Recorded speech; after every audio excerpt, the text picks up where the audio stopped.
What's up everybody, Ryko here. Today, we're going to be introducing a brand new series called Deck Dive. In this series, we'll be selecting a variety of different decks, and we'll be doing a deep dive into each and every one, looking at what the deck tries to accomplish, how to counter the deck, the overall price and longevity of the deck, as well as their tier placement. I'll also be providing a sample deck list and combos, as well as my overall thoughts about the deck at the end of each video. To start off this series, we're going to be taking a look at Fire King for Phantom Nightmare. Fire King is a very strong mid-range deck that has the capability to win in grind games with their wide variety of floating effects, paired alongside the vast amount of non-engine this deck can run. This deck also has the capability to push for game very fast, as it's able to clear the field easily with their destruction effects and flood the board with high attack monsters. On top of this, Fire King can set up powerful link monsters that will interact with your opponent on either turn, such as SP Little Knight and Appaloosa. All in all, Fire King absolutely makes for a scary deck to go against, whether first or second. And with that, let's take a look at a sample deck list. Right away, something you'll notice is that most of these cards can be found within the structure deck, and the non-engine can be picked up from the 25th anniversary rarity collection for a cheap price as well. The part that makes this deck expensive, however, is the Sinful Spoil engine, specifically the 3 wanted Seeker of Sinful Spoils, alongside the Black Witch. But don't worry, although the Wanteds and Black Witch are definitely on the pricey side right now, it's not 100% needed in order to play this deck competitively. Yes, the Sinful package will raise the power and consistency of the deck immensely, but it's not the only way to play the deck. There are some other ways to play Fire King, including utilizing the Dogmatica or Tri-Brigade engines that will drastically reduce the overall price of this deck.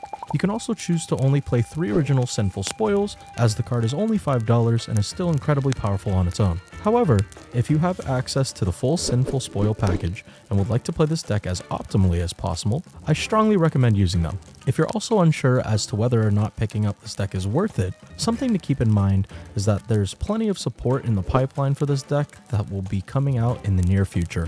Because of this, Fire King will most likely continue to be meta relevant all the way up to Nationals, allowing for plenty of competitive play over a long timeline compared to other decks. Anyway, let's take a look at some combos and see what this deck is capable of. To start off with, we'll be taking a look at the most basic 1-card combo if you only open Ponix and no other engine. We'll start off by normal summoning the Ponix. Ponix will get us the Continuous spell, Continuous will get us the Field spell. Then we'll go ahead and use Island. We'll pop the Ponix, search the Grunix. Grunix will then trigger, specialing itself. Grunix will then destroy from the deck, and we will destroy a Barong in this case. And then from that, we'll go ahead and pass turn. This may seem a bit underwhelming, but there's going to be some stuff going on our opponent's turn that we're going to go over now. So on the standby phase, we're going to go ahead and use Ponix and Barong because they were both destroyed. Ponix will add back to hand, and Barong will go ahead and search us of Kieran. And then when your opponent plays it out a bit during the main phase, we can use Kieran. Kieran will go ahead and destroy Ponix. And then when our opponent special summons, we can XYZ using the 2 monsters we control, and that will then allow us to summon the Grunix Eternity using essentially its effect to dark hole the field. So if you're familiar with Prank Kids at all, something they used to do is like Regek your opponent's field. This is the same idea. Also, something to note with Grunix is when it's destroyed by battle or a card effect while it has material, you can special summon Fire King monsters from the grave up to the number of materials it had. So let's say Grunix Eternity is destroyed, you can summon back the Kieran and the Grunix, or you can summon back the Barong or the Ponix, whatever you'd like. But with this specific case, you can definitely see 1 card does get you a lot here. Now, for the second combo, let's take a look at what you can do when you open Ponix alongside any Fire King monster, but the extra Fire King monster can't be Kieran. So we'll normal Ponix. Ponix will get us the Continuous spell, and then the Continuous spell will get us the Field spell. We're going to go ahead and use the Field spell to pop the Arvata, search the Grunix, and then Grunix will trigger, summoning itself and destroying from the deck. We're going to go ahead and destroy Kieran in this case. And Kieran is going to go ahead and get us the Revive for the monster we popped. And then using the monster we reborn plus the Grunix, we're going to go ahead and link into Sunlight Wolf. And then we'll use Ponix to link into Linkuriboh. This will trigger the Sunlight Wolf, adding back the Kieran. And then we'll link the 2 monsters on field, because they're both Cybers, into Heat Soul. Heat Soul will go ahead and draw us a card. Could be anything. In this case, we draw Ash. Awesome. And then we'll pass turn. And then we'll go ahead and draw another on our opponent's draw phase. Again, the draws can be anything. And then we're going to go ahead and let our opponent play. After our opponent plays a little bit, we can then go ahead and use Kieran. popping the Heat Soul. Because Heat Soul is a fire, it'll trigger Garunix from the grave, and Garunix will special, then destroying another monster from the deck. In this case, we're going to go ahead and pop Kieran. Kieran will then trigger and special out Ponix, and if need be, Kieran will also give us a random pop on the field. It can be our card or it can be our opponent's card. And then because we bring back the Ponix, Ponix will go ahead and trigger, searching us a way to clear board for the crackback. And then when our opponent decides to special summon a monster, we can go ahead and use Sanctuary, Dark Hole the Fields, which will get rid of our Ponix, but Ponix on the next standby phase will then add back to our hand, allowing us more follow-up. Plus, similar to the other end board, if this is destroyed by battle or card effect, it'll get us float back effects. So there's definitely a lot going on here. We have 2 draws. We have a way to break the board on the crackback for turn 3.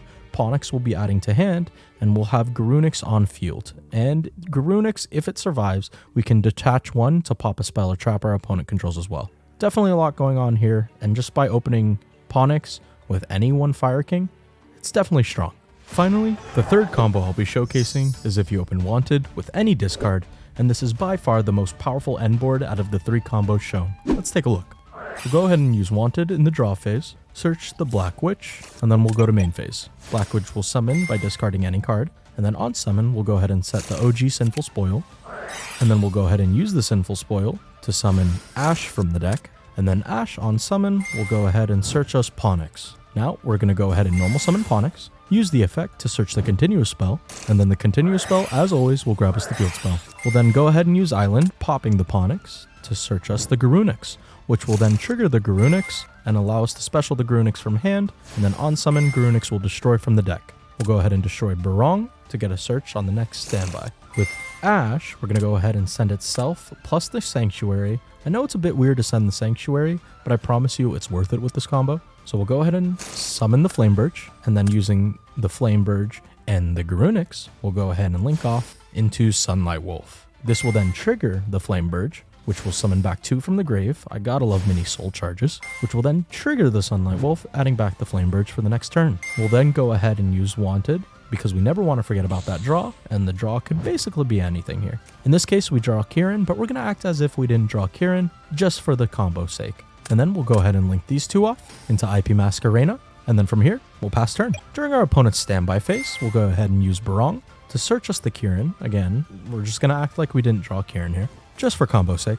And then during our opponent's main phase, when our opponent plays out a bit, we can go ahead and use Kieran, popping the Flame Birch from hand, which will then trigger the Flame Birch, also the Garunix, and so Flame Birch will summon back 2, Garunix will summon itself, and then we've got some chain links here. We'll go ahead and use 1 Garunix, 2 Ash, and 3 Ponix, and then we'll chain 4 IP Masquerena to link summon. We can link it to anything, but in this case, we're going to go 4 Matte Appaloosa, which is very powerful. So we'll go ahead and resolve the chain as well, searching Skyburn for the crackback, Ponix for follow-up, and then we would destroy 1 from deck. And then Kieran is going to go ahead and trigger, same with Sunlight Wolf. Kieran's going to be able to special summon a monster. In this case, we're going to bring back Barong, and we can pop a card if we want to, and then Sunlight Wolf will grab us the Flame Birch for follow-up. So this is all off of Wanted and any discard. There's definitely a lot of pluses going on here. We definitely have plenty of follow-up. There's still other cards in our hand, and if Barong ends up being destroyed, we're going to get even more follow-up that way. This is very, very powerful. Although Wanted isn't 100% necessary in the deck, it does raise the ceiling quite a bit. Let's go over some games to see how this deck performs practically through interruption.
As you can see, this deck has a lot of powerful plays and can set up very strong end boards consistently, backed up with plenty of non-engine to maintain control over the board throughout the entire game. But it's important to note that this deck isn't unbeatable. There are plenty of ways to counter this deck, whether it be a well-timed hand trap, using certain board breakers, or utilizing specific floodgates going first. Regarding hand traps, the best ones to use against Fire King include Ash Blossom, Droll and Lockbird, Ghost Bell and Haunted Mansion, and Dimension Shifter.